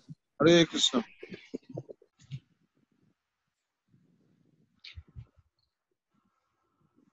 Hare Krishna, dear devotees. So, just again, to finish with Bhava Bhakti, let's repeat one more time. We were discussing the primary and the secondary qualities of Bhava Bhakti, and the primary quality was that Krishna's personal potency, his internal potency, Hladini Shakti, the spiritual energy of Krishna, enters the heart of the devotee. And then, because of that, because of association with this energy, the devotees start experiencing all kinds of spiritual emotions and feelings. And then the secondary conditions or qualities, we could say, of Bhava Bhakti are that the Bhava Bhakti softens the heart of the devotee very much so that he can experience these emotions, and also gives opportunities for various tastes to be relished in Krishna consciousness. And then we were discussing about the externals and the internals, more reliable symptoms of Bhava Bhakti. External symptoms like crying or hair standing on end or perspiration, all these things, they can appear, but they may not appear. But if the internal symptoms are there, the more reliable symptoms, like we were saying, not wasting time, hopes again hope, devotee have a strong faith that Krishna will give him mercy sooner or later, great taste for chanting Hare Krishna, great desire to residing in the holy Dham. When these things are there, we can understand this devotee, he is very, very advanced. He is on the level of Bhava. And if we see these symptoms appearing in people who actually never practice Krishna consciousness or never seriously practice Krishna consciousness, even if we see such a symptoms, we should know that these symptoms, they are not the real Bhava Bhakti, they are like a reflection from the hearts of the pure devotees, the Bhava Bhaktas. And that's why these people, although not devotees, they may experience something like that. They may experience some ecstatic emotions. And at the end, we concluded by saying that we should be very careful not to commit offenses in the lotus feet of these devotees, these great devotees, because the way how their association is giving us opportunity to experience ecstatic emotions, in the same way, if we commit offenses, we will be bereft of the opportunity to experience these spiritual emotions. And even if we see that there is some small spots still in the character of those great Vaishnavas, we have to just overlook them. We should not pay to them any attention. And the example that Srila Prabhupada gave was example with the moon. Although apparently on the moon there are some spots, this does not bereft us from the great good influence or good quality of the moon spreading this light everywhere. So in the same way, although still it may have some small disadvantage or small defect, it's not really a defect, but we are seeing it like that in the character of those great devotees, we have to just overlook it, because this small defect on the in comparison with the tons great amount, great volume of good qualities that such a devotee has, it just disappears. So we have to be very, very careful not to commit these offenses. Okay, so now we will continue with the next part. Just a second.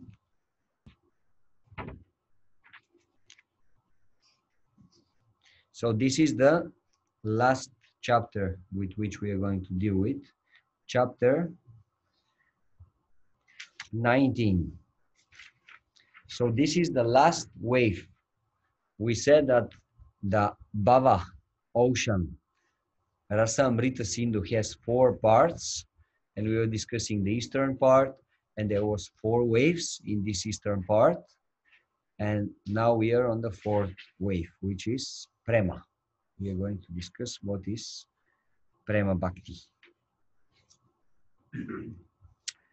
Chapter 19 discusses Prema Bhakti, the fourth wave of the Eastern Ocean. The philosophical discussion of Prema is quite brief because Prema is simply the mature state of Bhava. And Srila Rupa Goswami has already described Bhava extensively. Bhava softens the heart. Prema softens the heart completely. When Bhava develops to its maximum point, it is called Prema. So this is very easy way to understand and to explain what is Prema. Prema is actually Bhava which is fully matured. These ecstatic emotions which are fully matured, fully developed in the consciousness of the devotee. Srila Rupa Goswami described Bhava as a ray of Prema. Both the sun and the sun ray possesses light, but each gives of a different intensity. Similarly, both Bhava and Prema possess ecstatic love of God, but such love is not as intense at Bhava as it becomes at Prema. So Bhava is like the sun ray, and Prema is the sun itself. Just there are differences in the intensity. Mature Bhava is the Prema. Yes, correct. So now we are going to deal with the definition of Prema. Okay. So the definition is from Chaitanya Charitamrita, Madhya 23:7. When that bhava softens the heart completely, becomes endowed with a great feeling of possessiveness in relation to the Lord, and becomes very much condensed and intensified, it is called Prema, love of Godhead, by learned scholars. This is Srila Rupa Goswami's definition of Prema Bhakti, which he confirms with the following quote. So this was the definition of Rupa Goswami, and now he quotes Shastra to substantiate his definition. In the Narada Pancharatra, it is clearly stated that when lust is transferred to the Supreme Godhead, this is just the beginning of 19th chapter, the first paragraph in the middle, so that you can follow. So in the Narada Pancharatra, it is clearly stated that when lust is transferred to the Supreme Godhead, and the concept of kinship is completely reposed in him, such is accepted as pure love of God by great authorities like Bhishma, Prahlada, Uddhava, and Narada. Srila Rupa Goswami explains further. Great authorities like Bhishma have explained that love of Godhead means completely giving up all so-called love for any other person. According to Bhishma, love means reposing one's affection completely upon one person, withdrawing it all affinities for any other person. Of course, in this case, because this is Krishna, this is not an ordinary person. So by loving Krishna, we actually love everybody else. Because Krishna is the sum total of everything. He is origin of everything. So it's not an ordinary thing. So there are primary and secondary characteristics, again, of Prema Bhakti, just like we had with Bhava, and before that, with sadhana, with Uttama Bhakti, the definition of Uttama Bhakti. So the primary characteristic of Prema is Bhava sa eva sandratma. It is the intensified sandra state of Bhava. Sandra is intense. So this is the primary characteristic. And the secondary characteristics are, first, it completely softens the heart. So the process that started with Bhava, that the heart became soft, now reaches its climax. The heart becomes completely soft. And Mamatva Ati Sayankitaha. It is marked by highly possessive ownership of Sri Krishna.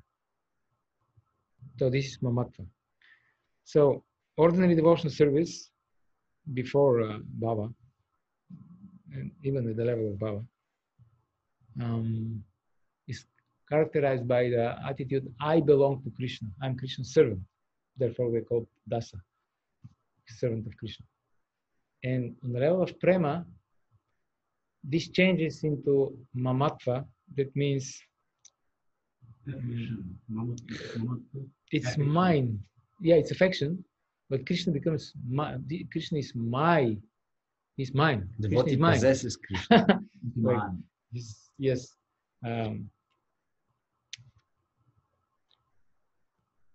Like on the level of materialistic situation, we think we belong to ourselves and we can do whatever we like. This is the material consciousness. Mhm. Now when the devotee advances in spiritual life, he starts thinking, I don't belong to myself. I belong to Krishna. Mhm. And that's why I have to completely surrender my life to Krishna. But now devotees on the level of prema, they are even on a more higher platform, because they think, not that I belong to Krishna. Krishna belongs to me. Yeah, one Vaishnava was cooking, but he forgot to put the salt. And Krishna said, there is no salt. And he said, bring the salt. I don't have time to bring the salt. And bring the salt and put it in any way. So that is means I belongs to you, you belongs to me. Yes. You need something, do some work. That bhava is like extreme level kind of. Like for example, Arjuna in the beginning of Bhagavad Gita. He goes to Krishna and he's saying, Krishna, bring my chariot between the two armies. Why Arjuna is doing this? Because he has this idea that, oh, Krishna, he is my chariot driver. So now he's so much immersed in love of God that he forgets that actually Krishna is the Supreme Lord. And he's thinking, Krishna, he is my chariot driver. Or Mother Yashoda, she's thinking, Krishna is my child. I have to train him. I have to educate him. So if he's not listening, I have to chastise him. Why? Because he belongs to me. That's why she takes the sticks. Yes. So this is even higher level of consciousness. This is what he described. Yeah. So the devotee thinks Krishna is my son, Krishna is my friend, Krishna is my lover. It is very intense feeling and very intimate connection. So we're talking about prema, but we don't have realization. So we're going to be very short in discussion of prema, following the example of Srila Rupa Goswami himself. If we read through the Nectar of Devotion, we will see that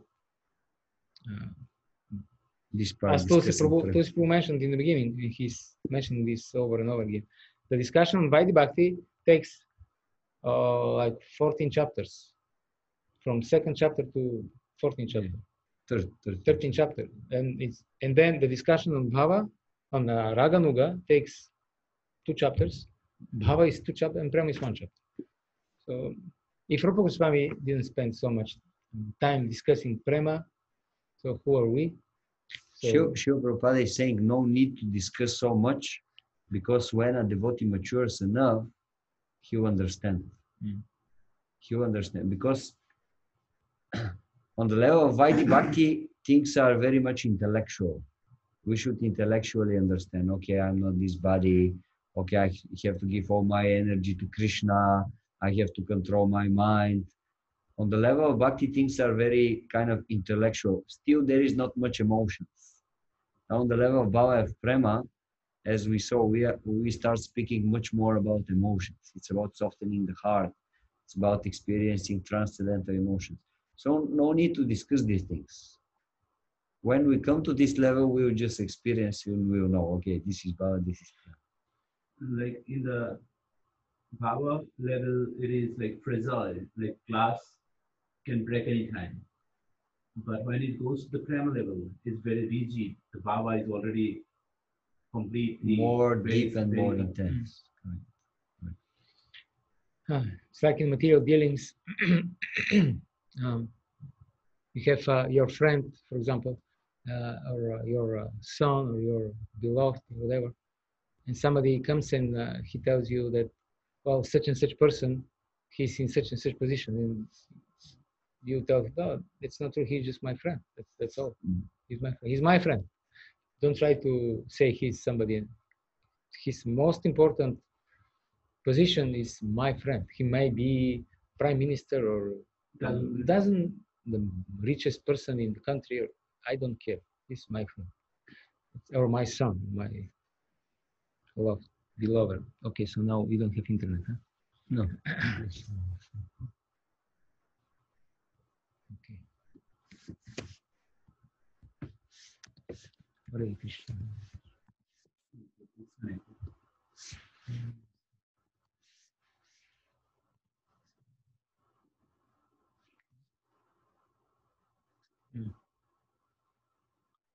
Hare Krishna, dear devotees, can you hear us? Can you hear?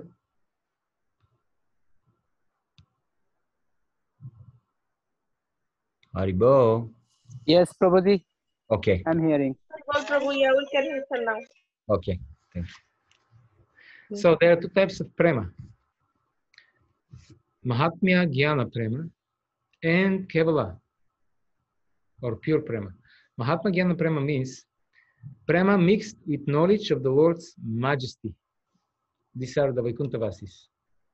And some of the Mathura Vasis, Dvaraka, they are aware of Krishna's position.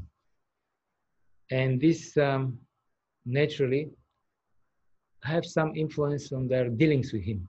Because if you're aware of the greatness of Krishna, then you cannot just be on equal terms with him. Naturally, you want to be submissive. So, and then you have the Kevala or unmixed pure prema. Pure and one-pointed prema that is not even slightly mixed with any other aspiration or interest, such as aspiration for Vaikuntha liberation or interest in the Lord's profound power and opulence. So even if there is some slight interest in the Lord's opulence, power, his mystic powers and perfections, then this will change the rasa, the attitude. So the Vrajavasis, they are not interested in anything besides Krishna as a person. Although, when you read the descriptions of Vrindavana, the opulence of Vrindavana is much higher than the opulence of Vaikuntha. But, however, the Vrajavasis, for them, that's not the important thing. It's they're only interested in Madhurya, in the sweet personal exchanges of love. So I think it is like, for example, you have relationship with someone, and it's like, for example, you have relationship with someone, and you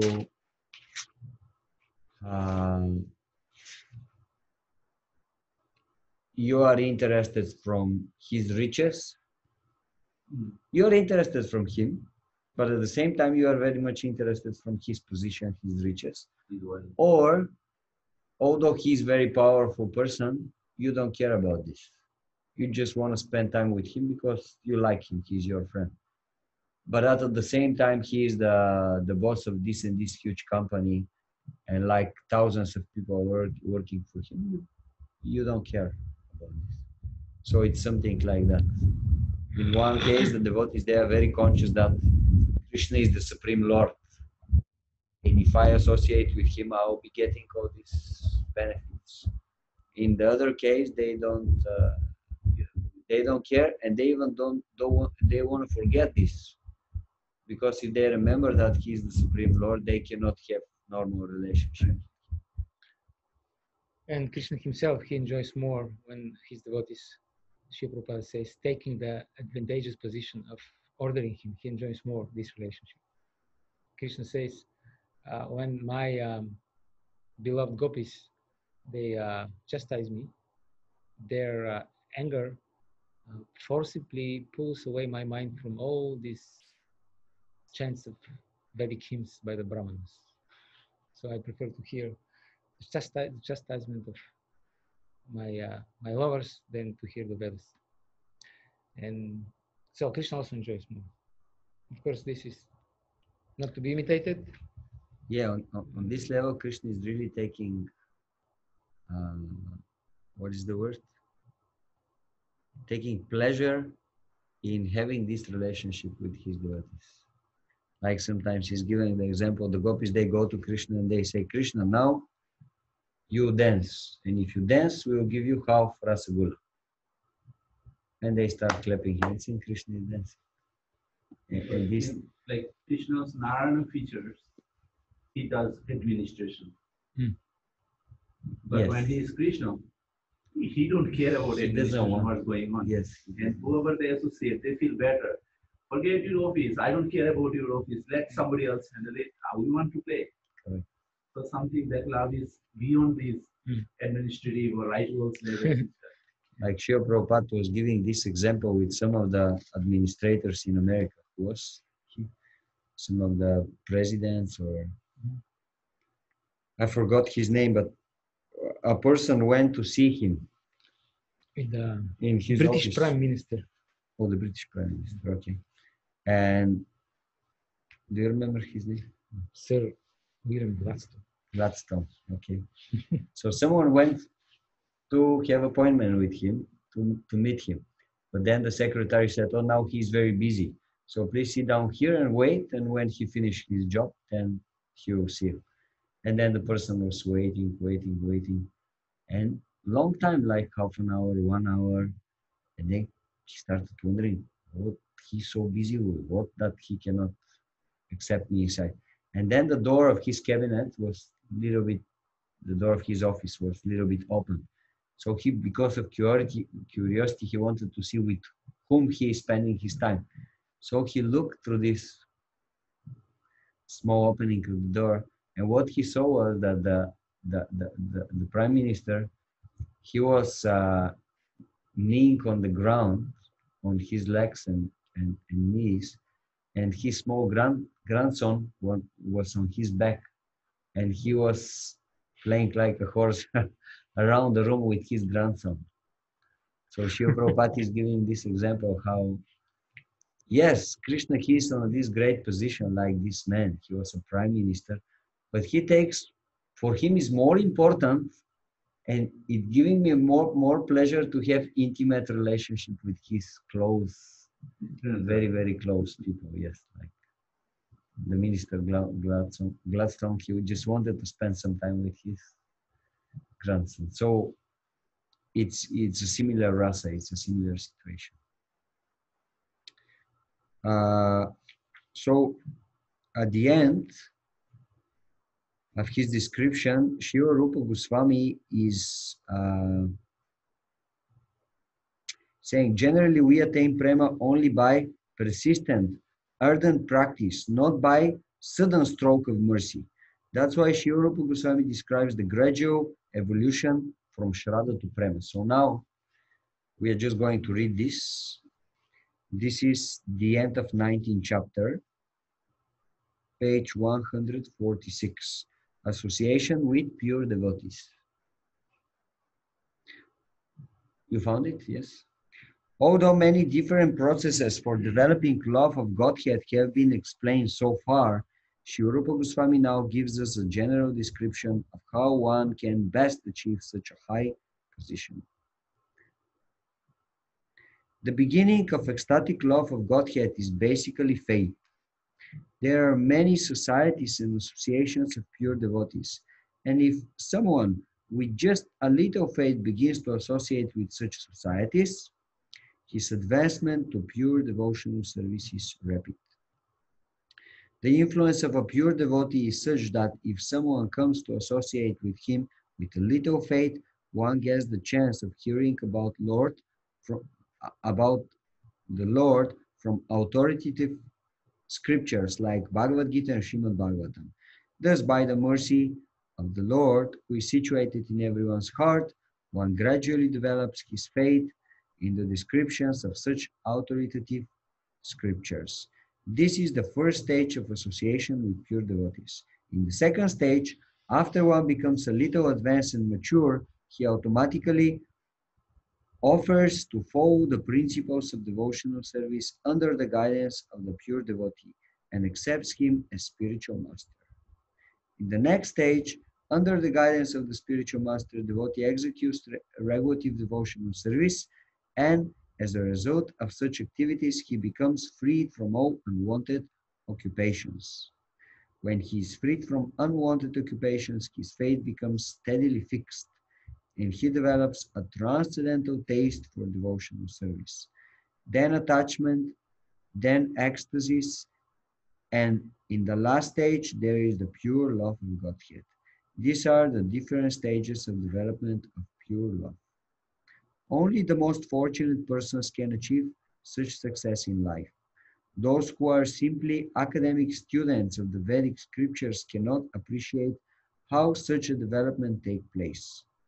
In the Narada Pancharatra, Lord Shiva therefore tells Parvati, "My dear Supreme Goddess, you may know from me that any person who has developed the ecstasy of love for the Supreme Personality of Godhead and who is always merged in transcendental bliss on account of this love cannot even perceive the material distress or happiness coming from the body or mind." The affection and the dealings of love that are different branches of the original tree of love precede many varieties of affectionate manifestations that will not be discussed here. These different manifestations have been discussed by Sanatana Goswami in his Bhagavatamrita. This means Brihad Bhagavatamrita. Although the subject of such affections and dealings of love is very confidential, Sanatana Goswami has described them very explicitly. Srila Rupa Goswami thus concludes the first division of the Bhakti Rasamrita Sindhu, offering up his treatise for the transcendental pleasure of Sanatana Goswami, who has established the transcendental beauty and of Gopal Bhatta Goswami, Sri Raghunath Bhatta Goswami, and Sri Raghunath Das Goswami. It appears from this statement that the great Shivajiva Goswami was not yet active when Bhakti Rasamrita Sindhu was written. Thus end the Bhaktivedanta summary study of the first division of Bhakti Rasamrita Sindhu up to the descriptions of ecstatic love of Godhead, which are to follow next. Here, Bhagavatamrita is not the Bhagavatam, it's another. Yes, another book, Brihad Bhagavatamrita of Sanatana Goswami. It's available. It's in English. One can take it here in the temple we have and read it. Very amazing book. It's amazing book. Like we recommend to each devotee.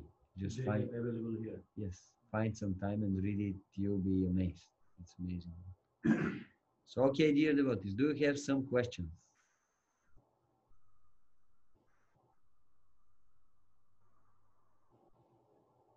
Something which you want to ask again, something that is not completely clear, or that is enough for now?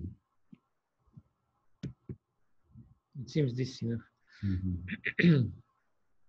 So you already discussed the test, how it's going to proceed. One of the devotee from temple. Okay, let me just finish maybe the recording and then we can discuss more. So dear devotees, please stay a little bit more to discuss about the exams. Sure. Shri Prabhupada ki, Jai. Jai. Jai. Vrinda ki, Jai. Jai. Jai. Anande.